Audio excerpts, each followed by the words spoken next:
Africa has enjoyed a good year in track and field, with more nations from the continent, 8 in fact, winning medals in the delayed Tokyo 2020 Olympics as compared to the 5 that scaled the podium at the Rio 2016 Games. Tonight's Sports Scene discusses African athletics in 2021 and what to look forward to next year. Hi there, sports fans. Welcome to your weekly dose of Sports Scene. And yes, we've got you covered. It's another fascinating, intriguing, and tantalizing show. I'm Richard Nta in Nairobi. This is your Sports Scene. Put on your seatbelts, buckle up, get ready. Let's get started. Here's what's coming up in the show. A recap of East Africa's performance in track and field at the Tokyo 2020 Olympic Games. And we look back at some of the stories that made top international athletics headlines. Well, welcome into Sports Scene. Just like that, we are on the air. We'll get to those other stories in just a moment, but first, let's start with athletics. Now, African athletes did their nations proud at the Tokyo 2020 Olympic Games. Some big names turned up and proved their might as a few newcomers announced themselves at the grandest stage of them all in Japan. Here's CGTN's Joy Juma with more. Africans illuminated track and field action at the Tokyo 2020 Olympic Games as the continent took its pride of place at the showpiece sporting event of the year. The Summer Games in Japan introduced the world to the continent's brightest new talent. Two sprinters had a barnstorming 2021 after starring in Tokyo. One was Namibia's Christine Boma, who claimed the silver medal in the women's 200-meter race. And having become the first Kenyan to reach the Olympic semi-finals in 100 meters, Ferdinand Omanyala closed the year by storming into the top 10 of all time in Nairobi. Omanyala ran 9.77 seconds at the Cape Kano Classic, a new African record. This will sink in after some time, but at least I have some time to think about it because there's no more race again. So I'll go and think about it, but it's a great thing. African record, now the world record is not too far.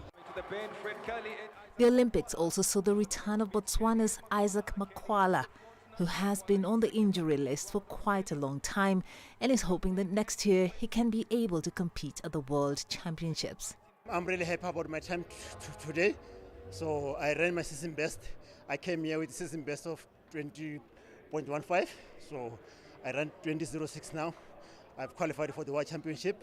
So I think I'm happy about the way I ran. I thought I won't run that fast. Look at this season. It's been a long season. So I think I'm so happy about it. Fueled the inspiring performance at Tokyo Olympics, where a record 8 African countries won medals, the continent can look forward to next year's summer track and field showpiece, the World Championships in Eugene, Oregon, with optimism. Joy Juma, CGTN.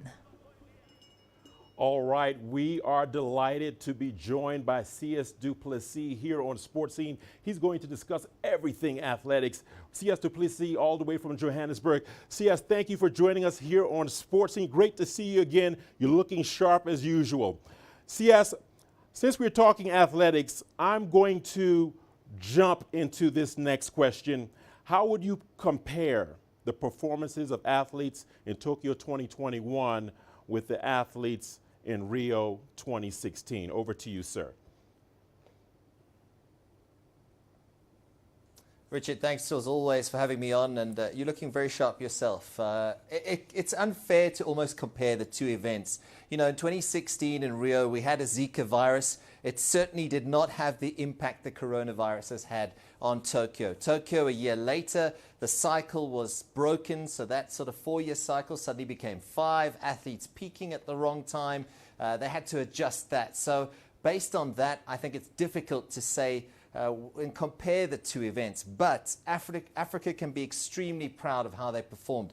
Kenya once again for the continent held the flag and really set the example for the rest of the continent. Some of the performances were incredible. I think Africa proved that it is the dominant force in the distance events. You know, we saw some breakout stars emerge. The talent is rife, and it's really exciting to see what happens next. I think another really good thing is to see how the women have stood up. They've almost exceeded the expectations of their male counterparts. So from a female athlete point of view, they've stepped up. They've shown that they are the best in the world. And I think the continent as a whole can be very satisfied with their performance based on the fact that there were so many obstacles, from regular testing to bio bubbles to travel restrictions to not being able to go to the European season. I think for Africa, in particular, a place like Kenya and Uganda, they can be extremely proud of what they've done at the 2020 Tokyo Olympics.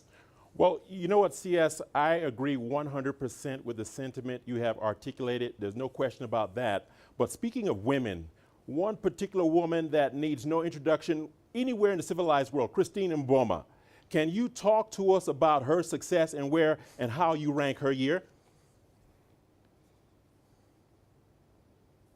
Oh man, I'm a huge fan, and I'm becoming more of a fan as she continues to break barriers. I mean, 18 years old from Namibia. And I mean, the last time Namibia had someone win a medal at the Olympics was 1996 at Frankie Fredericks. She's now become the first woman to do so from Namibia. It is absolutely incredible. And to think that just a few months ago, she was running the 400 meters. And because of the new DSD regulations that have come in, she switched to 200 meters.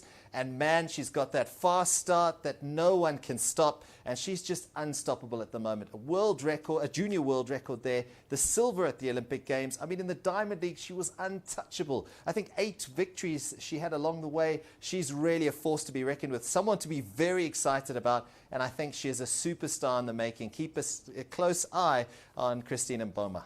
Absolutely, Christine Mboma. That's a story that everybody is talking about. But before I let you go, CS, I'd like you to talk to us about some other African stories that perhaps stood out for you this past year. Yeah, look, I've even written them down. There's so many to get through, but I won't take you through all of them. Others will be here all night. That's how good our African athletes have been throughout 2021. But I think Kipchoge, you know, you think of the way he's been. He's the master of the marathon. Cheptegei almost did the double of the 5,000 and the 10,000 meters. You think of the women that have also come through. Chepyegon, she was outstanding in the 1,500 meters, an Olympic record, defending her title. And I think Ferdinand Amanyala must get a huge shout out because, you know, 10.01 semi-finals, he made history for Kenya at the Olympic Games. Then decided, no, that's not good enough. He then started running sub-10s regularly. Suddenly got a 9.86 and then went 9.77 on home soil in Nairobi. It was phenomenal. And Africa now has a new fastest man. And for Hakani Simbine, he's got some work to do. All right, CS, I'd like you to stick around. You're definitely worth all the money. We will be coming back to you a little later on in the show, so stick around. Thanks so much, CS du Plessis. Well, we will continue our discussion on athletics in 2021, but before we go, let's take a look at what's been going on and the events next season, the calendar that will climax in 2022. I'm talking about the World Athletics Championships in Eugene, Oregon.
Well, the action continues here on Sports Scene. We're just getting warmed up. Here's what's ahead.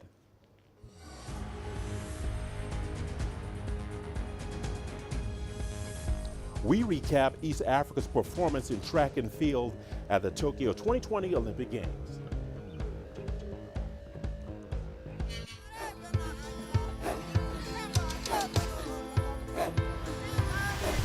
Africa is a continent of diversity, with varied climates and enchanting geography, and a people so distinct, but with a shared enduring spirit. We are at the heart of the continent to bring you the untold stories. Let's have a look.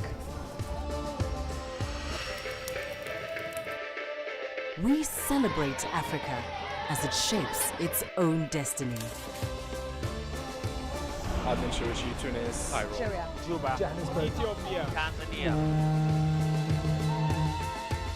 Africa Live. Find your voice.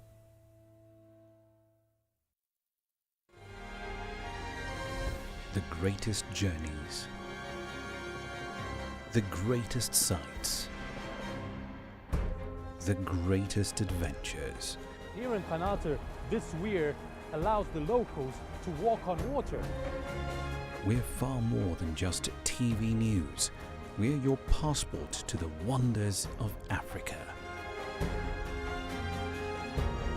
To bring you stories of struggle, survival and hope.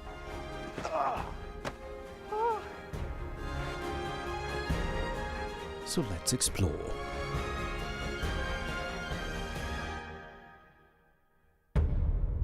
CGTN. See the difference.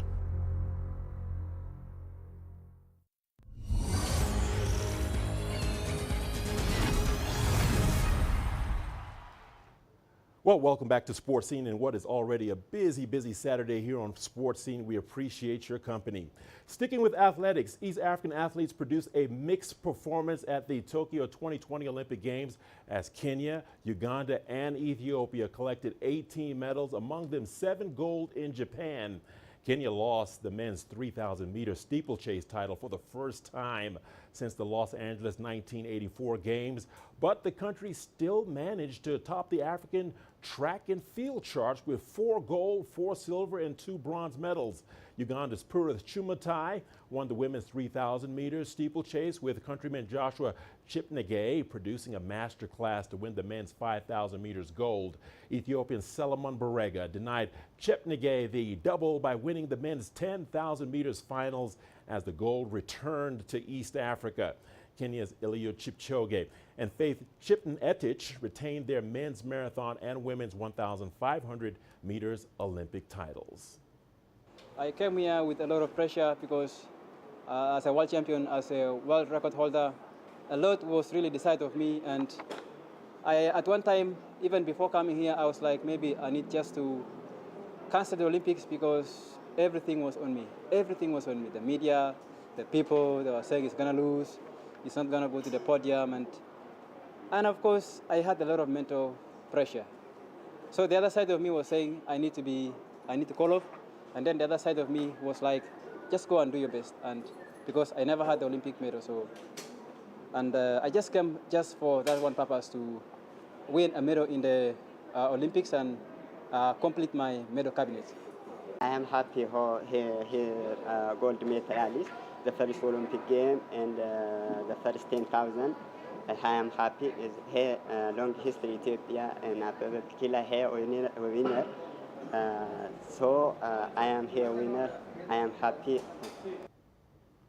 Well, we continue with our discussion with our correspondent C.S. Duplessis in Johannesburg, and we're also pleased to be joined by Darren Kiyone, a sports writer and analyst from Uganda. Gentlemen, once again, welcome to Sports Scene. And since we're talking athletics, I'm going to run into this next question. We start with you, Darren. We saw countries like Morocco, the Netherlands, and Norway eat into East Africa's medals at the Tokyo 2020. How do you expect Kenya, Uganda, and Ethiopia to react next year? Well, first of all, thank you very much for having me. I think Uganda, Kenya, and Ethiopia would just only hope to build from the amount of success they achieved last year. It will require a bit of consistency over a period of just about 8 to 9 months because we are just about 6 months away from the big championships in Oregon, USA. And of course, if you pick some of the major sporting events like the men's 3,000 meter steeplechase or the women's steeplechase, perhaps Kenya would love to get the stronghold back in the 7.5 lap distance over the water barriers, especially in the men's side where they just couldn't get the gold medal that went to Sifian El Bakali, the Moroccan. On the women's side, Richard Nta is surprising that stellar field that had the likes of Heaven Kieng and the world record holder who is Beatrice Chepkoech from Kenya. I think next year these are some of the areas that Kenya would love to work on and try to see that they can rekindle their gold in the event because, as many would say, it's an event that has belonged to them for quite a number of years. On the other side, the men's 10,000 meter title, where Joshua Cheptegei would hopefully love to defend it and perhaps send another message to Barega that he only perhaps nicked it and perhaps he wasn't the favorite when they tussled it out over the 25 laps at the Olympic Games in Tokyo. All right, Darren, well said, well said. Let's now bring in CS du Plessis back into the conversation. CS, thank you for standing by. Now, South Africa won no medals in track and field, none, zero, zilch at the Tokyo 2020, and having won 4, not 1, not 2, not 3, but 4 at Rio 2016. What happened there, CS? Richard, thanks for rubbing salt into the wounds. I appreciate that. But it can only be described as a disaster. I think the last time South Africa failed to get a medal in the track and field was 1992, the first time since readmission to international sport. So it was a disaster. We know Livu Manyonga was not there. He's busy fighting his demons. Wherever he may be at this point, he is far from where he should be in terms of long jump. Sunette Viljoen is focusing on cricket. She's trying to make the South African World Cup squad for the World Cup next year in New Zealand. And then you think of Rashwal Samai, so much promise. He could not deliver in the long jump. He fell away. The big hope, of course, was Wade van Niekerk after that incredible performance that captured the imagination of the world in Rio. He has struggled with a knee injury. He hasn't been able to find fitness. The lockdown hasn't helped. He's also changed coaches. He now lives in the United States.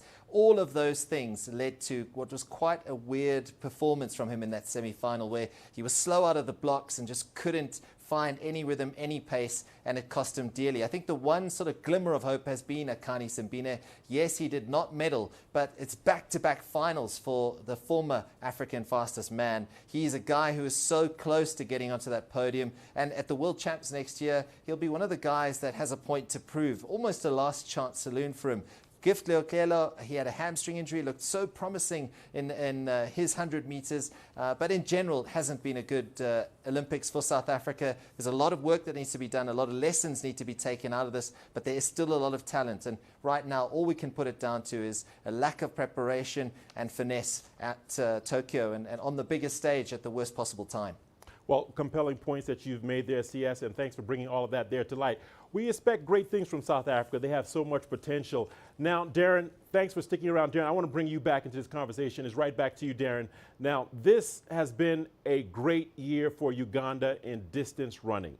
Why is this happening at this time, and what can the rest of Africa learn from Uganda? Perhaps we are living in an era where we are gifted with talent, and talent that is dominating the global athletics scene. I think the investment by managers of the top athletes in the neighboring East African countries of Ethiopia and Kenya has gone on to reap fruit for the Ugandan athletes, on the other hand, as well as the country at large. Because I will tell you that the likes of Geoffrey Kamworor of Kenya or Eliud Kipchoge do share the same training program with Joshua Cheptegei of Uganda and Stephen Kiprotich or any other marathoner. Case in point, Victor Kiplangat, who will become perhaps a case study in marathon running if he does continue with the trajectory he's had. This is because all these athletes are mentioning, despite having a border in between, they are managed by the same management group. And the fact that you have these athletes managed by the same people, you also have some talent which is actually managed by Italians who also manage the female marathoners from Kenya, the likes of Jacob Kiplimo here, who does share managers with other athletes from Kenya. That has put Uganda's talent up in the limelight, and eventually some of these athletes are just gifted and only needed a global touch to become what they are today. As we speak, Uganda managed to have its best Olympic Games ever, winning 2 gold medals, and perhaps could have been better had Joshua Cheptegei kicked much earlier or pulled the field a little closer in the 25-lap final at the Olympic Games. Wow, wow. Uganda definitely on that all-important next level. And finally, CS, you get my final question. One more question, if you would indulge me. The case of Caster Semenya dragged on and on this year. What can we expect? And can we expect to see a resolution? And does this great African champion plan to return to competition in 2022? From your perspective, how do you see it, CS? It remains to be seen what the next step is for Caster Semenya and how successful she will be. She is awaiting on the European Court for Human Rights, but that hearing is only set to take place in France next year, so it could be some time. She's vowed to fight on, though. She admits, though, that she needs to raise funds in excess of $1 million to continue this fight. And she wrote in the New York Times earlier this week just how she felt. And if you give me a chance, the news of the ruling shattered me. More than that, I felt indignant. As a woman, I should be in control of my own body. Why should I have to take hormone-altering substances just so I can compete in my chosen profession? So she's obviously still hurting from this whole thing. It's not clear if she will return to the track anytime. This is a major, major ruling, and it's probably her last chance to convince World Athletics to change their DSD regulations. It doesn't look good at the moment. She's going to have to raise a lot of money to continue this fight and still wait for that outcome. So we'll have to wait and see. But for now, Caster's going to enjoy the festive season with her child at home and her partner. She's really enjoying being a parent, but she has vowed to fight on. And she's not just fighting for herself, she's fighting for many other women who are in a similar situation. Yes, indeed. Yes, please. She's hurting. We're hurting. Athletics is hurting. We certainly wish Caster Semenya the best. Well, gentlemen, we've kickstarted a very, very important conversation, and you can bet we'll be following it closely with a great deal of interest here on Sports Scene, not just in athletics, but the events, the characters, everything athletics. Gentlemen, thank you so much for your time. You're watching Africa Live and Sports Scene. The action continues. Here's what's ahead.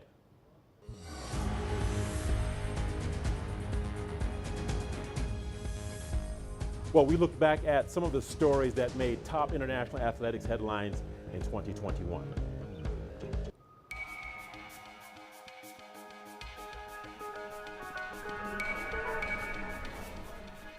You're watching breaking news on CGTN.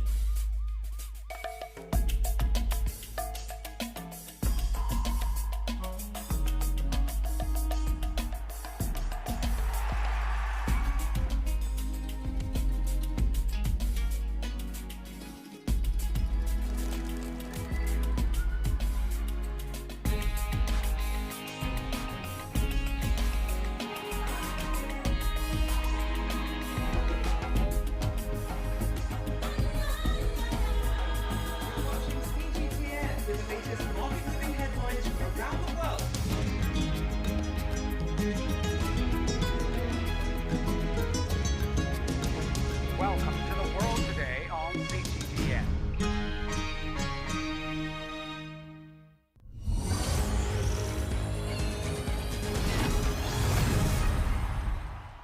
Welcome back to Sports Scene. Thanks for sticking with us. We appreciate your company. Now, the Tokyo 2020 Olympic Games produced new stars who proved that they could compete with the best despite having a shortened competition and calendar due to the global pandemic. Karsten Warholm obliterated the field to claim gold in the 400 meters hurdles in a new world record of 45.94 seconds. The Norwegian covered the distance in a faster time than some 400-meter athletes as he held the top three, led the top three to run under the previous world record. The other major surprise came in the form of Lamont Marcel Jacobs in the signature men's 100 meters finals. Now, the Italian claimed gold in the race to break the dominance of the Jamaicans and Americans in that event, and Jacobs then anchored the Italian 4x100 meters relay team to the gold medal ahead of Great Britain, Canada, and the USA, and Jamaica missed out. It's good to have everybody for a big major championship. So it don't matter what country you come for. Once you're at the final, you got to compete, and that's what he did best. All right, welcome back for our final part of our discussion on African athletics. And tonight we continue with Darren Kiyone, a sports writer and analyst from Kampala, Uganda. Darren, thank you for sticking around here with us on Sports Scene. We've got some very important questions to ask you. And most importantly, we want to talk about the surprise of Lamont Jacobs, the 100 meters. We want your opinion on that, and then we'll dig into some other questions. Let's start with the 100-meter surprise. Oh, well, that caught me by surprise. If I recall, it was a Sunday, and quite a lot was happening both on track. And I remember one of the more iconic bits for Italy was just a moment after Marcel Jacobs won, Mutaz Essabashim, the Qatari, went on to share the gold with the Italian, his friend Gianmeko Tamberi, and that really shaped the Olympics, especially in terms of the stature in which it's been built. But back to the 100 meters, I don't think anyone knew who would take the Olympic title after Usain Bolt retired following the 2016 Olympic Games, where he had won back-to-back titles at the Olympics from Beijing 2008, London 2012, and Rio 2016, taking all those 300-meter titles. And actually, no one will recall that the title before Usain Bolt dominated the 100-meter sprint at the Olympics belonged to that man who is Justin Gatlin, who's actually still competing in the discipline at the age of clocking 40. And I'll tell you, nobody expected Marcel Jacobs to win this, but perhaps it shows you the amount of work the Italians are putting in, because I think Italy won 5 gold medals at the Olympics, including 2 in the 20-kilometer race walk, both in the women and men's category. And the most surprising bit is Italy still went on to take the 4x100-meter title, that final dip by Philip Toto in the final leg of the 4x100 meters, where also Jacobs took part. I think that really shaped the story for Italy. It's something that the Italians can build on. Jacobs didn't take part in the other events of the season after the Olympics. He chose not to take part. Maybe we can see how much he's got, especially next year when the 100-meter title again looks vacant at the World Championships in Oregon, with the issues that Christian Coleman had at the start of the season, and none of the Americans in Fred Curley or Kenny Benderek or any others have had that room to go and dominate the 100 meters. All right, Darren, so many questions, so little time. We could go on and on and on, but I got to stop you there. Thank you so much for your time, Darren. Much appreciated. Well, that is it for this edition of Sports Scene. Remember, you can send us your feedback to the contacts on the screen and follow us on digital media platforms. Thanks for watching. We leave you with the images of sporting highlights this week, where big wave surfers are gearing up for Sunday's World Surf League's Tudor Nasseri Toe Surfing Challenge. Let's take a look.